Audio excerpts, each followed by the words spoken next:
Praise the lord. దేవునికి స్తోత్రాలు. నేను pastor Ratna Maitra from Praise God Ministry. ఈ రోజున యేసయ్య మన కోసం వాగ్దానాన్ని ఏర్పాటు చేశారో ఒకసారి చూద్దాము. ప్రకటన గ్రంథము 3వ అధ్యాయము 4వ వచనము. అయితే తమ వస్త్రములను అపవిత్రపరచుకోనని కొందరు సార్దీస్లో నీ యొద్ద ఉన్నారు. వారు అర్హులు కనుక తెల్లని వస్త్రమును ధరించుకొని నాతో కూడా సంచరించెదరు. Revolution chapter 3 verse 4. You have a few names even in Sardis who have not defiled their garments, and they shall walk with me in white, for they are worthy. దేవునికి స్తోత్రాలు. మనము 7 సంఘాల గురించి విన్నప్పుడు దేవాది దేవుడైన మన యేసయ్య తన అపోస్తలుడైన యోహాను గారికి దర్శనం ఇచ్చి అందులో వ్రాయించిన ప్రకటన గ్రంథం మనం చూస్తూ ఉంటుంటే దేవుడు ఎంత చక్కగా మనకి ఎన్నో తెలియని విషయాల్ని తెలియజేస్తూ విశ్వాసం ఉంచడానికి వాటి ప్రకారం మనం నడుచుకోవడానికి ఏ విధంగా దేవాది దేవుడు మనకి సహాయం చేస్తున్నారో చూడండి. 7 సంఘాల గురించి రాస్తూ ఆ సంఘాల్లో జరిగిన ఆ యొక్క ఏదైతే వాళ్ళు చేయరాని కార్యాలు చేశారో అవి మనం చేయకూడదని, అలాగే వాళ్ళు ఏమి చేసి దేవుని మెప్పు పొందారో అవి మనం చేసినప్పుడు ఏ విధంగా దేవుని రాజ్యవారసులుగా దేవునిలో మనము ఆ యొక్క జీవించి ఉంటామో మన యేసయ్య మనకి తెలియజేస్తూ ఉన్నారు. ఇక్కడ సార్దీస్ అనే సంఘం గురించి మాట్లాడుతూ it's a dead church. Actually దేవుడు పిలుస్తారు దాన్ని. వాళ్ళు బ్రతికి ఉన్నా కానీ వాళ్ళు మరణించిన వారితో సమానం అంటారు. ఎందుకంటే వాళ్ళు ఆత్మలో మరణించి ఉన్నారు. ఈ రోజున మనం చాలామంది క్రిస్టియన్స్ని మనల్ని మనం ప్రశ్నించుకోవాలి. దేవుని తెలుసు అనుకున్నాం మనము, లేకపోతే దేవుని రాజ్య వారసులు అనుకున్నాం మనము, దేవుని రక్షణలోకి వచ్చిన ఉన్నాం మనము, దేవునికి ఆ యొక్క విలువిచ్చి గౌరవాన్ని ఇచ్చి దేవుని ప్రేమిస్తూ ఉన్నామా, దేవుని ఆత్మలో మనం జీవిస్తున్నామా, దేవుని ఆత్మలో మనం నడుచుకుంటున్నామా? ఒకవేళ నడుచుకోకపోతే మన ఇష్ట ప్రకారంగా మన జీవితాన్ని జీవిస్తూ ఉంటుంటే దేవుడు మనల్ని ఇక్కడ ప్రశ్నించుకోమని దానిలో నుంచి మళ్ళీ కరెక్ట్ చేసుకొని నడవమని దేవుడు ఈ రోజున మనకి తెలియజేస్తున్నారు. Even though we are alive physically, మనం శారీరకంగా జీవించి ఉన్నా కానీ ఆత్మలో మనం జీవించి ఉన్నామా? సార్దీస్ వాళ్ళని దేవాది దేవుడు యేసయ్యమంటున్నారు, even though they are alive they are dead because the spirit is not in them. ఏదో జీవించి ఉన్నానని అనుకుంటున్నావు కానీ బట్ యు ఆర్ డెడ్ అని యేసయ్య అంటున్నారు. అలాగే బీ వాచ్ఫుల్, మెలకుగా ఉండండి, జాగ్రత్తగా ఉండండి.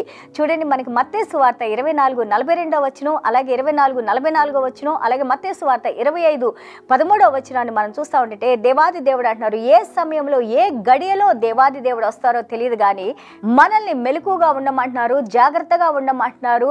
ఈ యొక్క మనం వేచి ఉన్న సమయంలో, దేవుని కోసం వేచి ఉన్న సమయంలో సంఘ వధువుగా తన యొక్క పెండ్లి కుమారుని కోసం ఏ విధంగా మనం వేచి ఉన్నామో ఈ సమయంలో మనల్ని మనం శుభ్రపరచుకుంటూ దేవుని వాక్యంతో పరిశుద్ధాత్మ దేవుని యొక్క భయభక్తిలో మనం నడుస్తూ మనము ఆ నిత్య జీవులకు ప్రవేశించడానికి ఇక్కడే మనల్ని ప్రిపరేషన్లో దేవుడు తయారు చేస్తూ ఉన్నారు.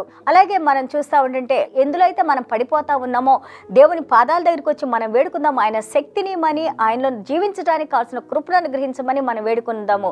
ఎందుకంటే దేవాది దేవుడు అంటున్నారు, మీ పనులు దేవుని ముందు అవి పర్ఫెక్ట్గా లేవు, చేసిన పనులు ఏది దేవునికి ఇష్టంగా లేదు అని అంటున్నారు. ఈ సంఘం గురించి ఈ రోజున మనం చేస్తున్న పనులు దేవాది దేవుడు ఎందుకు మనల్ని ఎన్నుకున్నారు? ఎఫెసీయుల పత్రికలో మనం చూస్తే 2వ అధ్యాయం 8-10 వరకు చూస్తే జగత్పునాది వేయక ముందే దేవుడు మనల్ని పేరు పెట్టి పిలుచుకొని ఆ యొక్క విశ్వాసంలోకి దేవుడు మనల్ని నడిపించి దేవుని యొక్క రక్షణలోకి రావడానికి, దేవుని యొక్క రక్షణ పొందడానికి దేవుడు మన కృపను అనుగ్రహించారు. అవి మన మంచి పనులు కాదు కానీ దేవుడు ఉచితమైన కృపని మనం నేర్చుకున్నాము. ఈ కృప పొందిన తర్వాత 2:10 అంటారు, God has chosen you to do the good works. మంచి కార్యాలు, ఇతరులకు మేలు కలిగే కార్యాలు, చెడుని విడిచిపెట్టి మంచి వైపు నడవటానికి నేను మిమ్మల్ని ఎన్నుకొన్నాను అన్నారు. ఇక్కడ సార్దీస్ అనే సంఘంతో మాట్లాడుతున్నారు, మీరు చేసే పనులేమి దేవుని దృష్టిలో అవి మంచిగా లేవు అని అంటున్నారు. అవి మీరు చాలా చెడ్డ పనులు చేస్తున్నారు, వాటిని కరెక్ట్ చేసుకోకపోతే you will pay the price అని చెప్పేసి వార్నింగ్ ఇస్తున్నారు, హెచ్చరిస్తున్నారు. ఈ రోజున ఒకవేళ మనం ఎక్కడైనా కానీ మేబీ వీ డోంట్ నో, ఒకవేళ మనం దేవుడు తెలుసుకొని దేవుని ప్రేమించకుండా దేవుని విడిచిపెట్టి అలాగే దేవుడు చేయమన్న పనులేం మనం చేయకుండా ఉంటుంటే ఈరోజు మనల్ని మనం కరెక్ట్ చేసుకుంటానికి మనతో ఈ వాక్యంతో మాట్లాడుతూ ఉన్నారు. చూడండి, ఆదికాండం 17:1 చూస్తే దేవుడు అంటున్నారు అబ్రహాం గారితో, అబ్రహమా, I am the almighty God, you walk before me blameless, నిందారహితంగా నా ముందు నడువు అన్నారు. అలాగే నోవా గారిని దేవుడు కలిసినప్పుడు ఆదికాండం 6వ అధ్యాయంలో Noah is a blameless man అన్నారు, రైచియస్ మ్యాన్ అన్నారు. అలాగే దేవునికి భయపడి నడుస్తున్న వ్యక్తి అని అన్నారు. అలాగే మనం యోబు గ్రంథం 1వ అధ్యాయంలో చూస్తే యోబు ఎంతో ధనవంతుడు అన్నారు, నిందారహితుడు అన్నారు. ఇంత ధనమున్నా కానీ ఆ యొక్క చెడుతనాన్ని విడిచిపెట్టి మంచి మార్గంలో నడుచుకున్న వ్యక్తి అని అన్నారు. ఈ రోజున దేవుడు నీ గురించి నా గురించి మాట్లాడేటప్పుడు మన పేరుని జీవగ్రంథంలో రాశారు. మన గురించి దేవుడు మాట్లాడేటప్పుడు ఈ మాటలే మాట్లాడాలి. బ్లేమ్లెస్గా నడుస్తున్న సంఘం ఇది, అలాగే తప్పు చేయకుండా తప్పుని కరెక్ట్ చేసుకొని మంచి మార్గంలో నడుస్తున్న నా బిడ్డలని దేవుడు మన గురించి సాక్ష్యం చెప్పే విధంగా ఉండాలి. అలాగే ఆ యొక్క మన పేర్లు రాసుకున్న దేవుడు మన గురించి ఆయన గర్వించే విధంగా ఉండాలి. కానీ మనం కింద పడిపోతూ ప్రతిరోజు ఎన్ని సంవత్సరాలైనా కానీ మార్పు లేని జీవితాలు మనం జీవిస్తూ ఉంటే అది దేవునికి సంతోషకరమైంది కాదని ఇక్కడ మనకు తెలియజేస్తూ ఉన్నారు. చూడండి, గలతీలు 5:9 మనం చూస్తుంటే ఇంత పెద్ద పిండిలో ఒక చిటికెడు మనం ఈస్ట్ వేస్తే ఏమైపోద్ది, అదంతా కూడా పులిసిపోయిద్ది. అలాగే ఇంత పెద్ద కుండడి పాలల్లో మనము ఒక చిన్నది ఏదైనా వెనిగర్ లాంటిది వేసామనుకో ఏమవుతాయి, మొత్తం కూడా ఇరిగిపోతాయి. అలాగే నువ్వు ఎంత పరిశుద్ధంగా ఉండి నువ్వు జీవిస్తూ ఉన్నప్పుడు, నీలో పాపం చేరినప్పుడు ఈ పరిశుద్ధతలోంచి ఏమైంది, పాపం మనల్ని ఏం చేస్తుంది, అది మరణం వైపు దారితీస్తూ ఉంటుంది. కాబట్టి మనకు 1 యోహాను 2వ అధ్యాయం 1వ వచనంలో దేవాది దేవుడు అంటారు, మనకు ఒక న్యాయాధిపతిగా ఆయన మన కోసం ప్రార్థన చేస్తూ ఉన్నారు. దివారాత్రులు నీ కోసం నా కోసం యేసయ్య ప్రార్థన చేస్తూ ఉన్నారు. మనకి యేసయ్య పరిశుద్ధ రక్తం మనకి అవైలబిలిటీ ఉంది. దేవునికి స్తోత్రాలు. మనం కృపా సమయంలో ఉన్నాము. తండ్రి, నా పాపాలను మీరు క్షమించడని ప్రతిరోజు ఒక విశ్వాసి దేవుని యొక్క పరిశుద్ధ రక్తంతో కడిగి మనల్ని శుద్ధీకరించమని ఆయన వాక్యంతో మనకి ఆ యొక్క శుద్ధీకరణ చేయమని మనం వేడుకున్నప్పుడు మన పాపాలు క్షమించి మనల్ని పరిశుద్ధులుగా చేసి మనం చేసే పనుల్ని దేవుడు మెచ్చుకొని మనకి బహుమతి ఇచ్చే దేవునిగా మనం చూస్తూ ఉన్నాము. Believe in God and receive the Holy Spirit and do the works of God. మనం చేసే అందు విశ్వాసం ఉంచాలి. అలాగే పరిశుద్ధాత్మ దేవుడు అనే ఆత్మ వరాన్ని మనం పొందాలి.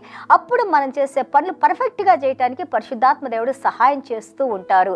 అండ్ ఆల్సో గ్రేట్ ఫెయిత్, మనకి విశ్వాసం మామూలు విశ్వాసం కాదు, యేసయ్యలో గొప్ప విశ్వాసం కలిగి ఉండాలి. అప్పుడు మనం గొప్ప కార్యాలు చేయడానికి దేవుని వాక్యం మనకి సహాయం చేస్తూ నడిపిస్తూ ఉంటుంది. ఈ రోజున మనము దేవుని పాదాల దగ్గర వేడుకుందాం పశ్చాత్తాపడి. ఎందుకంటే యేసయ్య కనికరం కలిగిన దేవుడు, మనల్ని ప్రేమించే దేవుడు, మనకి సహాయం చేసే దేవుడు మనతో ఉన్నారు. ఈ కృప, ఈ సహాయం దేవుడు మనకు అనుగ్రహించాలని చిన్న ప్రార్థన చేసుకుందాం.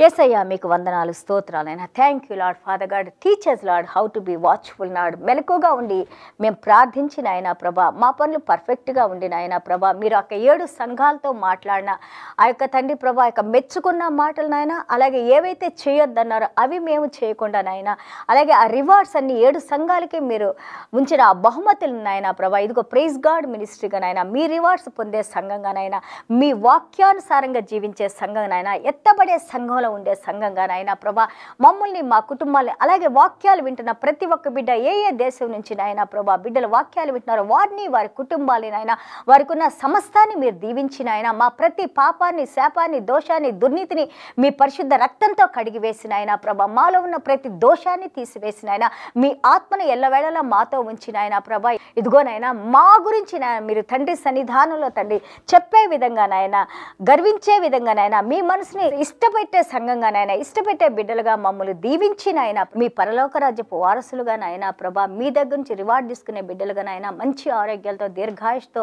శాంతి సమాధానాలతో దీవించి నడిపించమని యేసయ్య దివ్యమైన నామములో తండ్రి ఆశీర్వదించి ప్రార్థన చేస్తున్నాం తండ్రి. Amen. God bless you all.